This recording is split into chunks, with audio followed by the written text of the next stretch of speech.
Hello and welcome. I'm Game Preacher, the man behind the channel that doesn't take itself too seriously, and not afraid to fuck it all up along the way. I thought we'd start off with a little challenge. Where the hell do I finish? Simple enough.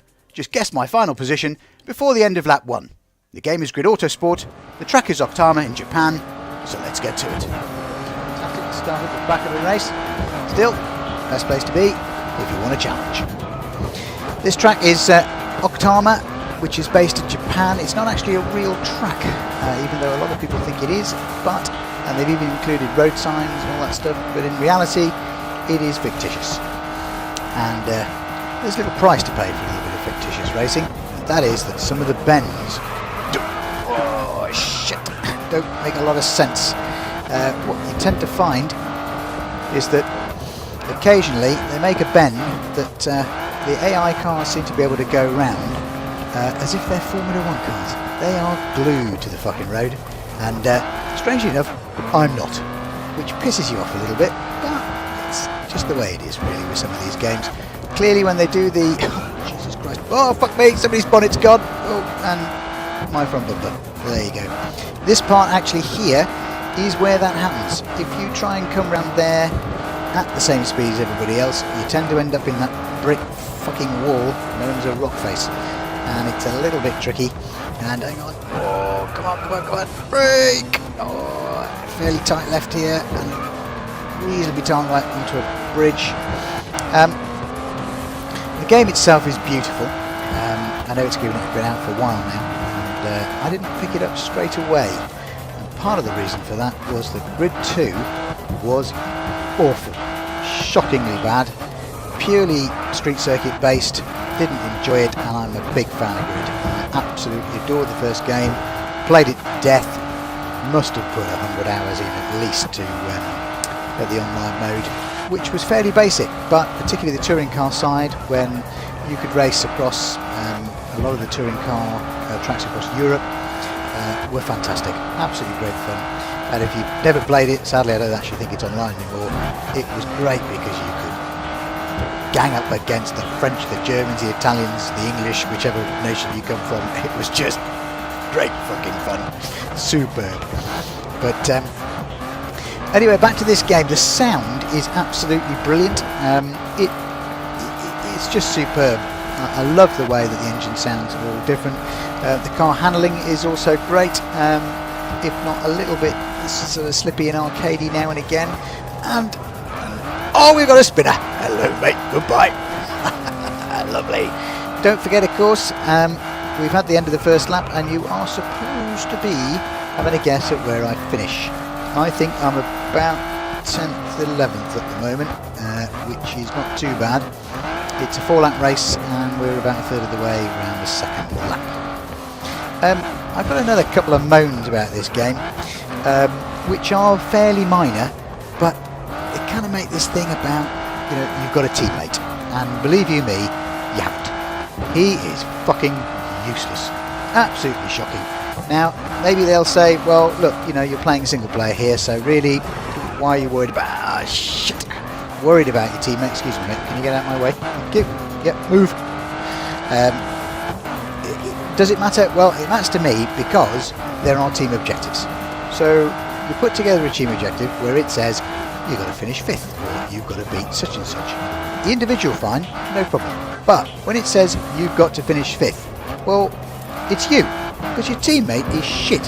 In fact, if anything, he makes the challenge harder.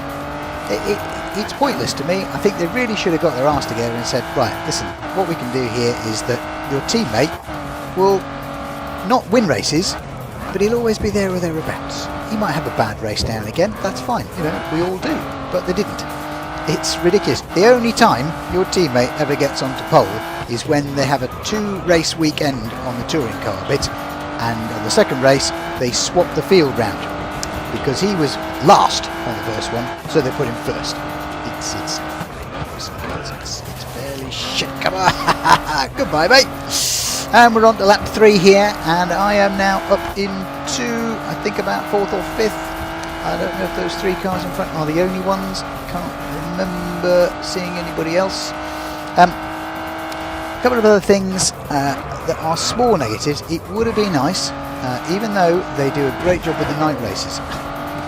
Thanks very much. Night races are lovely, they look really good, and the way the lights bounce and everything is fantastic, but no weather. It's always like this. It's dry. You get a bit of cloud now and again, and occasionally you'll get a track where you've got a little bit of sunlight to contend with, but he's back again. Fuck off! Leave me alone! See, you have to brake there, because otherwise you're going to just hit that fucking wall, and I have to take it that tight onto the grass, otherwise, seriously, you're just off into the rocks, which is not very nice. No pit stops. That would have been quite nice as well. Wouldn't have minded some pit stops. You know, something fairly simple just would have been quite nice, particularly on, say, you know, the official tracks maybe, where you've got pit lanes already there and you could have used them. That would have been nice. But apart from that, it is a fantastic game, and I don't mind that we've got some official tracks in here. Most of them work out really well. You know, this is probably my least favourite track, but it's still a nice track. It's got 2 or 3 bends, as I said, which I don't like because the AI seems to be able to go around it at Formula 1 speed. Even in bloody Fiat Panda, bastards. But it's pretty cool. Anyway, back to this race. Oh, shit. I am in 4th, and we are about to have 1 lap to go. So anybody that predicted I might finish 4th, and I'm now in 3rd, you're wrong.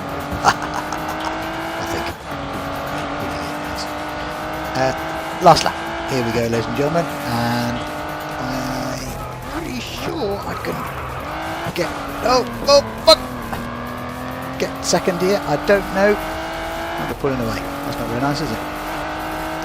I think I'm going to struggle to get first here. But he's back again. Brake. Shit. Oh, road sign gone. It doesn't exist because it's not a real track. It is, I have to say, one of the most undulating tracks, and maybe that's obviously because it's a mountain track, and you know, I don't know how they actually select the exact route, whether they just make this up, whether those mountains are actually real, and they've just created a track around it, or is this roads that they've just then edited in some way to make a fucking back. Jesus, will you fuck off? Come on. Paint damage in this. One other thing I would like to mention about the game actually is the damage engine. It is good. It's very good. When I think back to, say, Dirt and the way that car could disintegrate, I would maybe like to see. I think things could have developed a little bit better now over time. Grid 2 and Grid 3 were a few years ago. Okay, we're still on the same console, so you know, squeezing out a little bit more performance out of the game engine for damage might have been tough. I don't know. I feel we could have just moved on a little bit, but overall it's pretty good, and your car doesn't look like a bit of a fucking wreck by the end of the race. So we have 2 or 3 bends to go, and come on, yeah, hit the first. 2 bends to go. Thank you very much. As long as I don't fuck it up on this last bend, which is tight, and you can end up in the gravel. Come on, come on, come on, come on. Oh, spoiler alert, and we're off.